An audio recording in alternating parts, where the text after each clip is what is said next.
వి gold trusted gold buyers తాకట్టులో ఉన్న బంగారాన్ని విడిపించి ఈ రోజు ఉన్న మార్కెట్ ధరకే కొనబడును. మరిన్ని వివరాలకు సంప్రదించండి 77107720. వైఎస్ఆర్ కాంగ్రెస్ పార్టీ విస్తృత స్థాయి సమావేశం ముగిసింది. ఈ సమావేశంలో నేతలకి కీలక దిశానిర్దేశం వైసీపీ అధినేత జగన్ చేసినట్టు తెలుస్తుంది. మనతో మాట్లాడడం ఎమ్మెల్సీ దుమ్మాటి మాధవరావు ఉన్నారు, మాట్లాడదాం. సార్, ఏంటి ఈరోజు ఇక కీలక అంశాలు మీ చెప్పినట్టు తెలుస్తుంది, కీలకమైన అంశాలు ముఖ్యంగా కూటమి హామీలకు సంబంధించి మీకు దిశానిర్దేశం చేసినట్టు తెలుస్తుంది, ఏం చెప్పారు మీ అధినేత? ఇప్పుడు కూటమి ప్రభుత్వం ఏర్పాటై సంవత్సరం అయిపోయింది. వాళ్ళు కూడా నిన్న అంతా ప్రోగ్రెస్ రిపోర్ట్ అని చెప్పి ప్రోగ్రాం పెట్టి అంతా కూడా చెప్పడం జరిగింది, ఇది చేసామని. అన్నీ కూడా నిజమా అబద్ధమా అనేది ప్రజలు నిర్ణయించుకోవాలనే ఉద్దేశంతో 2024కు ముందు వైఎస్ఆర్ కాంగ్రెస్ పార్టీ ప్రభుత్వంలో ప్రతి సంవత్సరం వివిధ సంక్షేమ పథకాల ద్వారా విద్య కానీ వైద్యం కానీ అన్ని పథకాల ద్వారా ప్రజలకు ఏం లబ్ధి చేకూరింది. వీళ్ళు 2024 ముందు ఎన్నికల్లోకి వచ్చినప్పుడు వీళ్ళు మేము వస్తే ఏం చేస్తాం సూపర్ 6 సూపర్ 7 అని చెప్పని వీళ్ళు ఇచ్చిన హామీలు ఎంత ప్రజలకు ఇచ్చారనేది కూడా దీంట్లో వివరంగా చెప్పడం జరిగింది. ఇప్పుడు వాళ్ళు ఎంతైతే ఈ 1 ఇయర్లో ఇంప్లిమెంట్ చేశారు, వాళ్ళు ఇచ్చిన హామీలు ఎంతో నిలబెట్టుకున్నారనే దాని మీద ఈ 3 కంపారిజన్స్ కూడా ప్రజలకు తెలియాలి. ప్రతి కుటుంబానికి జగన్మోహన్ రెడ్డి గారి ప్రభుత్వం ఉన్నప్పుడు ఎంత లబ్ధి చేకూరింది, వీళ్ళు హామీలు ఇచ్చింది ఎంత, ప్రతి కుటుంబానికి ఎంత లబ్ధి వస్తుంది మీ ఇంటికి అని చెప్పడం జరిగింది.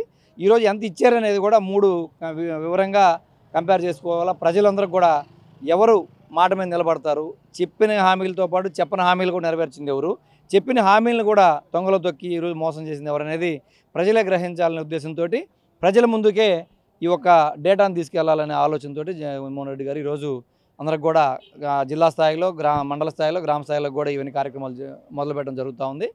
ఈరోజు క్లియర్గా చూస్తే మాకున్న సమాచారం ప్రకారం జగన్మోహన్ రెడ్డి గారు 5 సంవత్సరాల్లో 2,72,000 కోట్ల రూపాయలు డైరెక్ట్గా డీబీడీల ద్వారా సంక్షేమ పథకాలకి విద్య అన్ని రకాల పథకాలకి ప్రజలకి ఇస్తే హామీలు ఇచ్చింది నవరత్నాలే, కానీ చేసింది 33 పథకాలు తీసుకొచ్చి ఆయన 2,72,000 కోట్ల రూపాయలు 5 సంవత్సరాల్లో చేస్తే వీళ్ళు ఇచ్చిన హామీ 1,25,000 కోట్ల రూపాయలు మేము ఒక సంవత్సరానికి వివిధ సంక్షేమ పథకాల ద్వారా సూపర్ 6 సూపర్ 7 ద్వారా ఇస్తామని చెప్పి వీళ్ళు ఇచ్చిన హామీ ఇచ్చారు.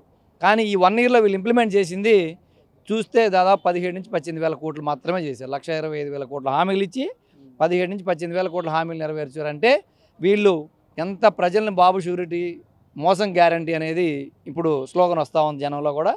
కాబట్టి దీంట్లో మేము క్లియర్గా ఇది ప్రజలు అర్థం చేసుకోవాలి, ఏ ప్రభుత్వం మంచి ప్రభుత్వం, ఏ ప్రభుత్వం మోసగారి ప్రభుత్వం మోసం చేసింది అనేది ఈ డేటా ద్వారా ఈ ప్రజలు దీని ద్వారానే తెలుస్తుంది. మేము మొన్న చూసాం నిరుద్యోగ భృతి అసలు ఊసే లేదు, 3 సిలిండర్లు ఇస్తామన్నారు, ఒకే ఒక్క సిలిండర్ ఇచ్చారు సంవత్సరం, అంతేనా కాదా? మీ మీడియాకి తెలుసు, ప్రజలకు తెలుసు. అదేవిధంగా ఈ 50 ఏళ్ళు నిండిన వాళ్ళకి కూడా పెన్షన్ ఇస్తామన్నారు, అది లేదు. మళ్ళీ మహిళలకి 15,000 రూపాయలు ఒక్కొక్కరికి ఇస్తామని చెప్పారు, ఆ ఊసే లేదు. అసలు ఏ కార్యక్రమం లేదు. పైగా మేము హామీలని బస్సు అసలు మరి పచ్చి మోసం అది. ఫస్ట్ ఏం చెప్పారు, రాష్ట్రంలో ఎక్కడికైనా ఫ్రీగా పోవచ్చు అని చెప్పారు. ఇప్పుడేమన్నా అసెంబ్లీలో ఏమన్నారు, జిల్లాల వరకే చెప్పాము ఏమన్నా. ఇప్పుడు అసలు జిల్లా కాదు కదా, ఊర్లోకి కూడా లేదు బస్సు, పల్లెటూరులో కూడా. పరిస్థితి ఏంటంటే అంటే ఈరోజు అన్ని హామీలు ఇచ్చి ఓట్లు వేయించుకుని అధికారంలోకి వచ్చిన తర్వాత పూర్తిగా ప్రజల్ని మభ్యపెట్టి మోసం చేసిందే కాకుండా మళ్ళీ హామీలను అమలు చేసేసాం, ఎవరైనా కానీ హామీలు అమలు చేయలేదని మాట్లాడితే వాళ్ళ నాలుగు మందం అనే పరిస్థితికి ఈరోజు ముఖ్యమంత్రి గారు మాట్లాడుతున్నారంటే వాళ్ళ నాలుకల మందమా, లేకపోతే వినే ప్రజల నాలుకల మందమా, లేకపోతే మాకు ఇది రాలేదని చెప్పి అడిగే ప్రజల నాలుకల మందమా, నాయకుల నాలుకల మందం అనేది ఇంకా ఇప్పుడు అర్థమవుతా ఉంది. సార్, గతంలో ఇద్దరు ఎంతమంది పిల్లలు ఉంటే అంతమందికి అమ్మఒడి అని చెప్పి కేవలం ఒకరికి ఇచ్చారు, కానీ మేము ఎంతమందికి చెప్పాము అంతమందికి ఈరోజు ఇచ్చామని కూటమి నేతలు చెప్తున్నారు. అదే అక్కడ తేడా గమనించండి మీరు. మేము ఇచ్చిన హామీ అమ్మఒడి అనేది అసలు ఆ సృష్టికర్తే జగన్మోహన్ రెడ్డి గారు. అమ్మఒడి అనే పథకాన్ని సృష్టికర్త ఆయన. ఇచ్చిన హామీ మేరకు ప్రతి కుటుంబంలో కూడా అందరికీ ఇచ్చాడు ఆయన. దాదాపు 87 లక్షల మంది ఉంటే అందరికీ ఇస్తే ఈరోజు ఎంతమందికి ఇస్తున్నాడు? ఆయన దగ్గర మొత్తం ఇంప్లిమెంట్ చేయాలి అంటే 13,800 కోట్ల రూపాయలు కావాలి. ఈరోజు విద్యార్థులు అందరికీ ఇవ్వాలి అంటే వాళ్ళు డేటాలోనే దాదాపు మొత్తం 40% డేటాలో ఎత్తేసి వాళ్ళు ఈరోజు 8,000 కోట్లు ఇస్తున్నామని చెప్తున్నారు. అది కూడా తీరా బ్యాంక్ అకౌంట్లో పోయేటప్పుడు నాకైతే 8,000 కోట్లు కూడా పడతాయనే నమ్మకం మాకైతే లేదు, మభ్య పెడుతున్నారు. ఇంక మళ్ళీ కర్నూలు జిల్లాలో కడప జిల్లా మనం చూసాం, ఒకే ఇంట్లో 70 మందికి 80 మందికి పిల్లలకి వెళ్ళి అని.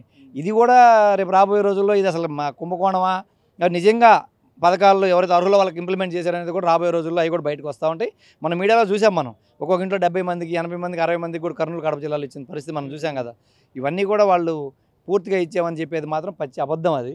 మిగతా అసలు ఇప్పుడు మీరు వాళ్ళ చెప్పిన ప్రకారం ఏంటి, ఓన్లీ పెన్షన్లు ఇచ్చారు, రెండోది అమ్మఒడి ఇచ్చారు, మిగతాయి మిగతా సూపర్ 6లో హామీలన్నీ ఏమైపోయింది, బస్సు ఏమైపోయింది, నిరుద్యోగ భృతి ఏమైపోయింది, అసలు ఈ రాష్ట్రంలో నిరుద్యోగులు ఎంతమంది తెలియదు అంట ఆ ప్రభుత్వానికి. ఇంత చేతగాని ప్రభుత్వాన్ని పెట్టుకొని మళ్ళీ మేము హామీలను అమలు చేసామని చెప్పి మాట్లాడడం అనేది అది వాళ్ళ విజ్ఞతకి వదిలేస్తున్నాం, చాలా దుర్మార్గం కూడా ఇదని చెప్పి చెప్తాను. ఇంకొకటి పవన్ కళ్యాణ్ గారు నేను మాట్లాడుతూ ఉన్నారు. అదే నేను అడుగుతుందంటే మాది మంచి ప్రభుత్వం, మెతక ప్రభుత్వం కాదు, అన్ని హామీలు అమలు చేసాం, ప్రజలు చాలా సంతృప్తిగా ఉన్నారు ఏడాది పాలన పైనని కూటమి నేతలు చెప్తున్నారు. రెండోది పవన్ కళ్యాణ్ ఇంకో 15-20 సంవత్సరాల కూటమి పాలన ఇదే విధంగా ఉంటుంది, వికసిత్ భారత్ వికసిత్ ఆంధ్రప్రదేశ్గా రూపుదిద్దామని పవన్ కళ్యాణ్ చెప్తున్నారు. అసలు పవన్ కళ్యాణ్ ఆంధ్రప్రదేశ్ ఉన్నాడా, అసలు ఉన్నాడా అని అడుగుతున్నాను నేను. ఎక్కడ తమిళనాడులో అక్కడక్కడ మేము మీడియాలో కనపడుతున్నారు తప్పితే ఆంధ్రప్రదేశ్లో ఏ రోజున ఆయన కనపడుతున్నాడా, ప్రజల్లో ఏడని ఉన్నాడా? అసలు ఈ సంవత్సరం మొత్తం మీద ఎన్ని రోజులు, ఈ 365 రోజులు ఆంధ్రప్రదేశ్లో ఉన్నాడు అనేది ప్రజలందరూ కూడా గమనిస్తూ ఉన్నారు. ఆయన ఎక్కడ ఉన్నాడు, ఏం చేస్తున్నాడు అనేది.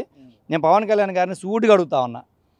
గతంలో చెడు వినకు, చెడు మాట్లాడకు, చెడు చూడకు అని చెప్పి ఒక కాన్సెప్ట్ ఉండేది, 3 కోతుల బొమ్మలు. ఇప్పుడు ఎలా ఉందంటే చెడు చూడకు, చెడు మాట్లాడకు, చెడు వినకు కాదు, ఒక కన్ను మూసుకొని, అంటే మా పార్టీ నాయకులు చెడు మాట్లాడితే కన్ను మూసుకుంటాం, ఈ కన్నుతో అపోజిషన్ వాళ్ళు మాట్లాడే మాత్రమే చూస్తాం అన్నట్లుగా ఆయన తీరుంది తప్పితే మేము మా పార్టీ వాళ్ళు ఎన్ని బూతులు మాట్లాడినా మేము వినం, కానీ అపోజిషన్ వాళ్ళు ఏది మాట్లాడినా మేము వింటాం.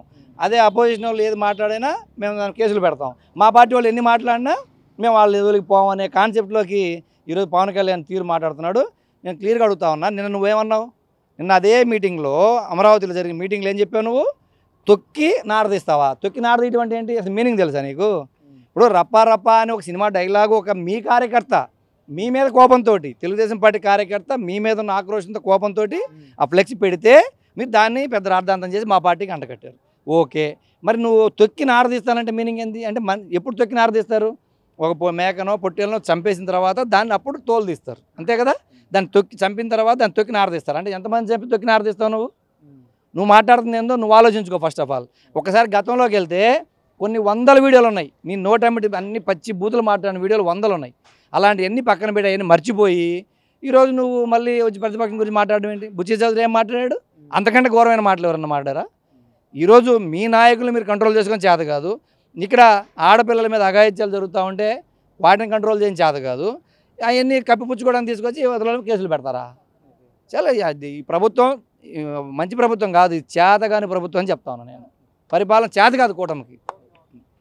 Thank you sir. ఖచ్చితంగా పరిపాలన చేత కాదని చెబుతూ ఉన్నారు. ముఖ్యంగా పవన్ కళ్యాణ్ చేసినటువంటి వ్యాఖ్యలు పట్ల తీవ్ర అభ్యంతరం వ్యక్తం చేస్తున్నారు. దానికి అర్థం తెలిసే పవన్ కళ్యాణ్ ఆ విధంగా మాట్లాడారా? గతంలో పవన్ కళ్యాణ్ మాట్లాడిన మాటలు, వీడియోలు అన్ని ఒకసారి చూడనని కూడా తోమాటి మాధవరావు చెప్తున్నారు. ఏదేమైనప్పటికీ ప్రభుత్వం పూర్తి స్థాయిలో విఫలమైంది, పథకాలు ఇవ్వడంలో కానీ ఇచ్చిన హామీలు నిలబెట్టుకోవడంలో విఫలమైంది. కాబట్టి ప్రజల్లోకి వెళ్లాలని తమ అధినేత దిశానిర్దేశం చేశారు. ప్రజల్లోకి వెళ్తాం, వాస్తవాలు చెబుతామంటూ తోమాటి మాధవరావు చెప్తున్నారు. Camera person శ్రీనివాస్తో Rayesh, RTV, Tadepalli నుండి. ఇండియా పాకిస్తాన్ తాజా అప్డేట్స్ కోసం డౌన్లోడ్ చేసుకోండి RTV లైవ్ యాప్.